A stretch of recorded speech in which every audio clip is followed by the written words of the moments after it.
Daily. Taste the Daily. ఇక speaker గడ్డం ప్రసాద్ ఎదుట ఫిరాయింపు ఆరోపణలు ఎదుర్కొంటున్న ఎమ్మెల్యేల విచారణ ఇవాళ కూడా కొనసాగింది. ఎమ్మెల్యేలు బండ్ల కృష్ణమోహన్ రెడ్డి, గుడం మహిపాల్ రెడ్డి విచారణకు హాజరయ్యారు. ఎమ్మెల్యే గుడం మహిపాల్ రెడ్డి పార్టీ ఫిరాయింపులకు పాల్పడ్డారని బీఆర్ఎస్ ఎమ్మెల్యే చింత ప్రభాకర్ పిటిషన్ వేశారు. అలాగే బండ్ల కృష్ణమోహన్ రెడ్డిపై పిటిషన్ వేశారు పల్లా రాజేశ్వర్ రెడ్డి. చింత ప్రభాకర్, పల్లా రాజేశ్వర్ రెడ్డి తరపున హాజరైన అడ్వకేట్లు ఇద్దరు ఎమ్మెల్యేలు బీఆర్ఎస్ పార్టీ వ్యతిరేక కార్యక్రమాలకు పాల్పడిన ఆధారాలు వారి ముందు ఉంచి క్రాస్ ఎగ్జామిన్ చేశారు. బీఆర్ఎస్ టికెట్ పై గెలిచి కాంగ్రెస్ పార్టీలో చేరిన ఎమ్మెల్యేలపై అనర్హత వేటు వేయాలంటూ అసెంబ్లీ స్పీకర్ గడ్డం ప్రసాద్ కుమార్ కు బీఆర్ఎస్ ఫిర్యాదు చేసింది. బీఆర్ఎస్ ఫిర్యాదుపై 3 నెలల్లో చర్యలు తీసుకోవాలంటూ ఇటీవల సుప్రీంకోర్టు ఆదేశించిన నేపథ్యంలో స్పీకర్ ఎమ్మెల్యేలను పిలిచి విచారిస్తున్నారు. ఇప్పటికే పార్టీ ఫిరాయింపు ఆరోపణలు ఎదుర్కొంటున్న ఎమ్మెల్యేలు ప్రకాష్ గౌడ్, కాళీ యాదయ్యల విచారణ పూర్తయింది. మరింత తాజా సమాచారం మా ప్రతినిధి రాకేష్ అందిస్తారు. రాకేష్, మొన్న ఇద్దరు ఎమ్మెల్యేల విచారణ పూర్తయింది, ఇవాళ మరో ఇద్దరు ఎమ్మెల్యేల విచారణ పూర్తయింది. సో ఈ విచారణలో ఎలాంటి క్వశ్చన్స్ ని షూట్ చేశారు, పూర్తి డీటెయిల్స్ ఏంటి?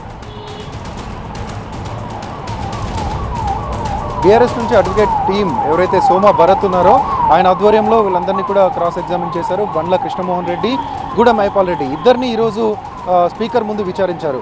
దాంట్లో ముఖ్యంగా 2-3 పాయింట్స్ అయితే క్లియర్గా కనిపిస్తున్నాయి. ఒకటి, మాకు కప్పిన కండువా కేవలం టెంపుల్లో ఉన్నటువంటి ఒక దేవుని కండువా లాంటి కండువా కప్పుకున్నాం, మేము కాంగ్రెస్ కండువా కాదు అంటూ చెప్పారు. మేము పార్టీ మారలేదు, స్టిల్ బీఆర్ఎస్లో కొనసాగుతున్నామంటూ వాళ్ళు చెప్పుకొచ్చారు. కానీ ఫోటోగ్రాఫ్స్, ఎవిడెన్సెస్, దాంతోపాటుగా కొన్ని వీడియోగ్రాఫ్స్ అన్నీ కూడా వాళ్ళు చూపించారు. పార్టీ మారినటువంటి సందర్భం, తర్వాత కాంగ్రెస్ జెండాలతో వాళ్ళు చాలా కార్యక్రమాలు చేస్తున్నటువంటి సందర్భం, వాళ్ళు అనేక సమావేశాల్లో బ్యాక్గ్రౌండ్లో ఉన్నటువంటి కాంగ్రెస్కి సంబంధించినటువంటి హోర్డింగ్స్ కానీ, ఫ్లెక్సీలు కానీ, సీఎం రేవంత్ రెడ్డిని కలిసినటువంటి ఫోటోగ్రాఫ్స్ కానీ, చాలా సందర్భాల్లో మాట్లాడుతున్నటువంటి స్పీచ్లు కానీ ఇవన్నీ వాళ్ళ ముందు పెట్టి అడిగారు. కానీ వాళ్ళు మేము పార్టీ మారలేదు, బీఆర్ఎస్లో ఉన్నాము, నియోజకవర్గ అభివృద్ధి కోసం, కాన్స్టిట్యున్సీలో కొన్ని డెవలప్మెంట్ వర్క్స్ కోసం, రైతుల సమస్యల కోసం ఇలా రకరకాలుగా మేము అధికార పార్టీతో కొన్నిసార్లు సంప్రదింపులు జరుపుతున్నామంటూ చెప్పుకొచ్చారు. కానీ బీఆర్ఎస్కి సంబంధించినటువంటి అడ్వకేట్స్ టీం అయితే సాటిస్ఫై అవ్వలేదనేది మనకు అందుతున్నటువంటి సమాచారం. ఇంకా బండ్ల కృష్ణమోహన్ రెడ్డి అయితే ఇంకొంచెం ముందుకెళ్ళి నా ఫోటోలు కాంగ్రెస్ పార్టీ వాడుకుంటుంది, ఫ్లెక్సీలలో నా ఫోటోలు పెట్టి కావాలనే కాంగ్రెస్ కార్యకర్తలు కొన్ని నేను పార్టీ మారినట్టుగా క్రియేట్ చేసేటువంటి ప్రయత్నం చేస్తున్నారు, కాబట్టి వాళ్ళ మీద నేను కంప్లైంట్ ఇచ్చాను, డిస్ట్రిక్ట్ ఎస్పీకి కూడా నేను ఫిర్యాదు చేశానంటూ ఆయన చెప్పుకొచ్చారు.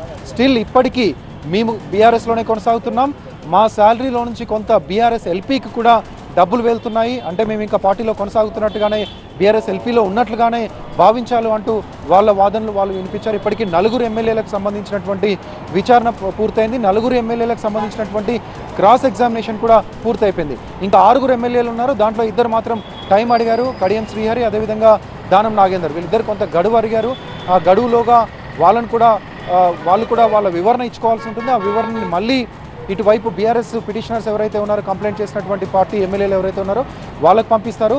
దానిపైన వాళ్ళ అబ్జెక్షన్స్ ఏమైనా రేజ్ చేస్తుంటే మళ్ళీ స్పీకర్కి వాళ్ళు రేజ్ చేసినటువంటి అబ్జెక్షన్స్ నోటిఫై చేసినటువంటి ఒక కాపీ ద్వారా ఇవ్వాలి. ఇచ్చిన తర్వాత అడ్వకేట్స్ని క్రాస్ ఎగ్జామిన్ చేసేటువంటి అవకాశం ఇస్తారు. ఇదంతా ఇంకా కొంత టైం పడుతుంది. ఇప్పటికి 4 మాత్రమే కంప్లీట్ అయ్యారు. కానీ వీళ్ళందరూ ఇచ్చినటువంటి వివరాలలో కొన్ని ఆసక్తికరమైనటువంటి విషయాలు కనిపిస్తున్నాయి.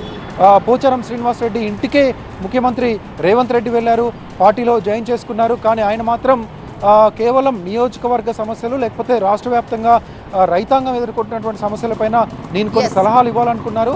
ఆయన పెద్ద మనిషిగా నన్ను భావించి మా ఇంటికి వచ్చి ఆ సలహాలు తీసుకున్నారు అంటే ఆయన చెప్పారు. కొంతమంది మేము పార్టీ కండవాలు కప్పుకోలేదని చెప్పారు.